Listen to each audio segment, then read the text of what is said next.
Bugün ilk olarak sınırları aşan bir iyilik hareketinin hikayesini sizlerle paylaşacağız. Amerika'da yaşayan Yusuf Taştek kurduğu Hilful Fudul Foundation, Türkçe söylenişiyle Hilful Fudul Vakfı'yla Amerika'dan 10.000 kilometre uzaktaki Afrika'da ve ayrıca Gazze'de insani yardım faaliyetleri yürütüyor. Kendisiyle vakfın isminin hikayesini ve çalışmalarını ele alacağız.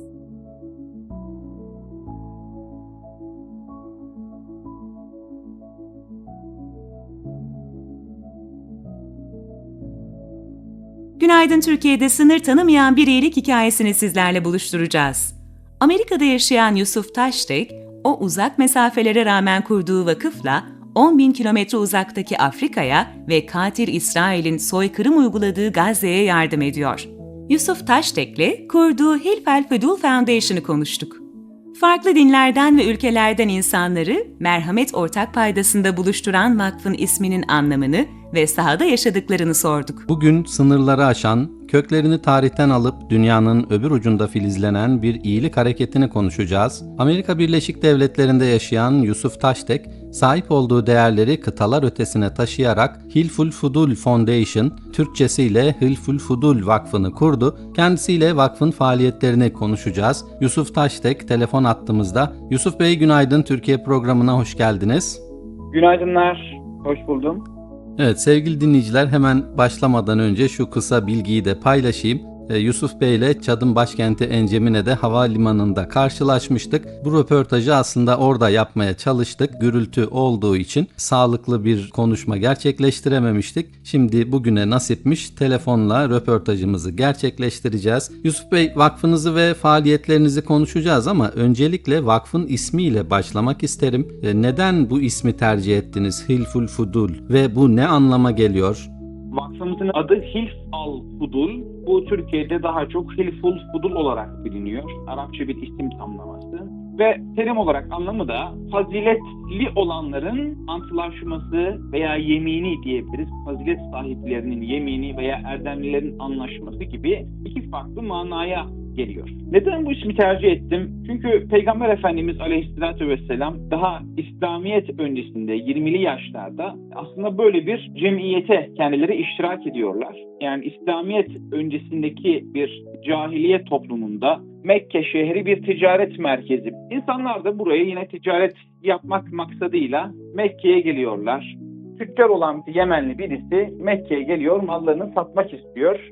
As bin Vail adındaki bir adam da adamın mallarını satın almak istiyor ama diyor ki ben sana daha sonrasında parasını ödeyeceğim diyor. Malını alıyor, gidiyor. Günler geçiyor, almış olduğu malın parasını da ödemiyor. Bu durum karşısında da parasını alamayınca oradaki Arap kabilelerine gidiyor. Her bir kabilenin kapısını çalıyor, durumu anlatıyor, parasını istiyor, kendilerine yardım etmelerini istiyor oradaki kabilelerden. Ancak maalesef ki çağrısına bir yanıt alamıyor. Daha sonrasında da bir Ebu Kubeys Tepesi dediğimiz bir dağa çıkıyor. Bu Ebu Kubeys Tepesi İslam tarihinde de önemli. Peygamber Efendimizin de yer yer bu tepeye çıkıp insanları davet ettiği bir tepenin adı. Bu tepeye çıkıp oradan kabilelere sesleniyor. Evinden ve kabilesinden uzak, Mekke'nin ortasında ticaret malını kaybetmiş, mazlumun imdadına yetişkin diyor. Bir nidada bulunuyor. Bu nida üzerine de orada yaşayan halkta biraz böyle bir depreşmeler oluyor. İşte bu şiirle okununca oradaki bazı şerefli insanların kalbine dokunuyor bu durum ve kendi aralarında konuşmaya başlıyorlar. Biz bu problemi nasıl çözeriz diye. Ve biz şerefli olan insanlarla bir araya gelelim ve bu mazlumun imdadına yetişelim diyorlar. Peygamber Efendimizin amcalarından Zübeyir bin Abdülmuttalip buna öncülük ediyor. Başka farklı kabilelerden insanlar da var. Ve yine Peygamber Efendimiz Aleyhisselatü Vesselam bu ittifaka, bu oluşuma, bu yemine iştirak ediyorlar. Diyorlar ki bizler Mekke'de ister Mekke halkından olsun, ister Mekke'nin dışından olsun, kim buraya gelirse ve o mazlumun, o kişinin hakkı Mekke'de kalırsa biz o kişinin hakkını, mazlumun hakkını zalimden alıncaya kadar mazlumun yanında olacağız diye yemin ediyorlar. Evet ve böylece Erdemliler İttifakı da doğmuş oluyor. Amerika gibi farklı bir kıtada ve kültürde yaşıyorsunuz bir gurbetçi, bir Türk olarak. Orada böyle bir sivil toplum kuruluşu kurma ihtiyacını nasıl hissettiniz? sizi harekete geçiren, benim de bir şeyler yapmam lazım dedirten şey neydi? Bu aslında benim yıllardan beri içimde olan bir şey. İstiyordum ki bir vakıf kurayım. Bu Erdemliler İttifakı ve biz erdemli olan, bugün dünyada erdemli insanlarla bir araya gelmemiz gerekiyor. İnsanın insanca yaşaması için elzem olan eğitim, fikir, din hürriyeti ve benzeri haklara her insanın sahip olması amacıyla bu vakfı kurduk. Murat Bey, siz de Afrika'ya gittiğinizde fark etmişsinizdir. İhtiyaç o kadar çok büyük ki bizler ancak yangına bir bardak su dökebiliyoruz maalesef. Çorbada bizim de bir tuzumuz olsun istedik. Maksat bu yani. Vakfı ne zaman kurdunuz? Hangi faaliyetleri yürütüyorsunuz? Afrika'da çalışmalarınız olduğundan bahsettiniz. Amerika içinde de faaliyetleriniz var mı? Neler yapıyorsunuz? Onları da anlatmanızı isteyelim kısaca. Vakfı 2024 yılında kurdum. Gazze ve Çat'a biz daha çok odaklanmış durumdayız. Amerika içerisinde de faaliyetler yapıyoruz. Daha çok yardıma muhtaç olan oradaki evsiz insanlara da belli başlı küçük gıda yardımları yapıyoruz. Ama daha çok odaklandığımız yer Gazze ve Çat. Peki vakfınızın gönüllüleri, bağışçıları kimler? Sadece Amerika'da bulunan Türkler mi ya da sadece Müslümanlar mı?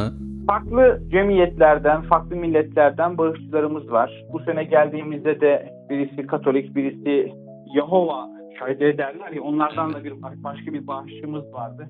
Birisi su kuyusu verdi, birisi giysi yardımı yaptı. Farklı ülkelerden, farklı diyarlardan bağışçılarımız var. Uzaktan bakınca Amerika bireyselliğin zirvede olduğu bir toplum olarak görünüyor. Pek çok Afrika ülkesi Amerika'ya 10.000 kilometreden daha uzak. Amerikalılar bu yardım faaliyetlerini nasıl karşılıyor? Onlara ilginç geliyor mu? Niye 10.000 kilometre ötedeki birilerine bir şeyler yapıyoruz ki biz gibi şeyler söylüyorlar mı?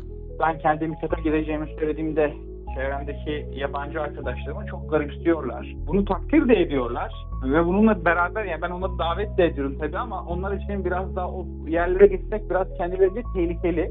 Hatta Çat, Amerika Birleşik Devletleri'nin yasakladığı ülkelerden birisi. Amerika pasaportuna direkt sahip olan birisinin gidip orada bir faaliyet göstermesini biraz daha böyle şey yapıyorlar, garipsiyorlar. Ama takdir eden insanlar da var. Bundan dolayı da insanlar yani desteklerini esirgemiyorlar. Allah razı olsun. Rabbim hidayet nasip etsin. Bunlar Müslüman değiller. Ama zaten bizim amacımız da bu, Müslüman olsun olmasın. Çünkü Hilful'un tarihçesine baktığımızda bizler orada putperest insanlar da görüyoruz. Hanif dinine inanan insanlar da görüyoruz. Belki Hristiyan ve Yahudi insanlar da var içlerinde. Tüm bu insanlarla bir araya gelip ortak paydada buluşup insanlığa hizmet etmek. Ama bizim meselemiz, ana fikrimiz. Afrika'daki faaliyetleriniz esnasında sizi en çok etkileyen bir an, bir hatıra vardır mutlaka. Onu dinleyicilerimizle paylaşmanızı rica edelim. İki hatıramı anlatmak isterim ben. Habeşe'ye gittiğimizde yaklaşık olarak başkent Enjami'den 900 kilometre uzaklıkta bir bölge. Evet, Sudan sınırında. Et dağıtımında, yardım dağıtımında bulunurken gözlemlediğimiz bazı şeyler var. Et dağıtımını biz kendimiz yapıyoruz baştan sonuna kadar. Gece yaklaşık olarak saat 1'de evimize döndük. Hemen hemen herkese 1 kilo et düşecek şekilde pay ettik. Ve halk, inanın, gece saat 11'e kadar, 12'ye kadar, yani 11 gibi bir başladık dağıtıma teker teker. 11'de 12'de 1 kilo et almak için bekleyen bir insanlık var. Biz bayramın ikinci günü Çat'taki Habeşe tarafındaki bir Sudan mülteci kampına gittik. Yardımları dağıttık. Dağıttıktan sonra bir kadın gözüme çarptı. Çok mahzun bir şekilde oturuyor orada. Yanına gittim, selam verdim. Nasılsın, iyi misin, niye böyle mahzun oturuyorsun diye. O da başladı ağlamaya, gözyaşları içerisinde.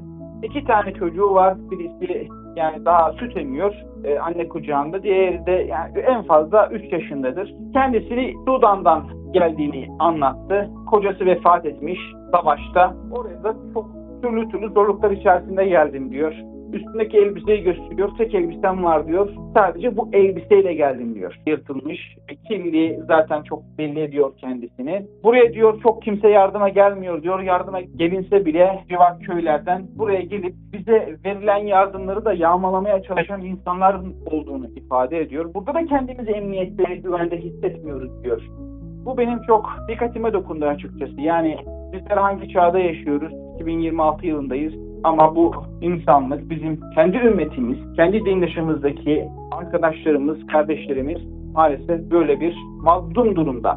Evet, biz mazlumiyet yaşıyorlar. sabah gardırobu açıp hangisini giysek acaba diye tereddüt ederken birileri savaştan kaçıp başka ülkelerde zor şartlar altında tek bir kıyafetle yaşamak durumunda kalabiliyor. Böyle bir dünyadayız ve buralarda sizler, sizin gibi pek çok dernek, vakıf yardım götürüyor. Çok teşekkür ediyoruz. Sevgili dinleyiciler, Amerika'da kurduğu Hilful Fudul Vakfı ile dünyanın farklı noktalarına yardım eli uzatan Vakıf Başkanı Yusuf Taştek konuğumuzdu. Tarihteki Erdemliler İttifakı'nın bugünkü yansımalarını ve iyiliğin sınır tanımadığını bir kez daha görmüş olduk. Sayın Taştek, çok teşekkür ediyorum programımıza katılımınız için ve iyilik yolundaki faaliyetlerinizde de başarılar diliyorum. Ben çok teşekkür ederim. Çok sağ olun. İnsani yardım anlamında dünyaya öncü, mazlumlara ve mağdurlara umut olan ülkemiz insanları, gurbetçi olarak bulundukları farklı kıtalarda, farklı ülkelerde de bu iyilik bayrağını taşımaya devam ediyor.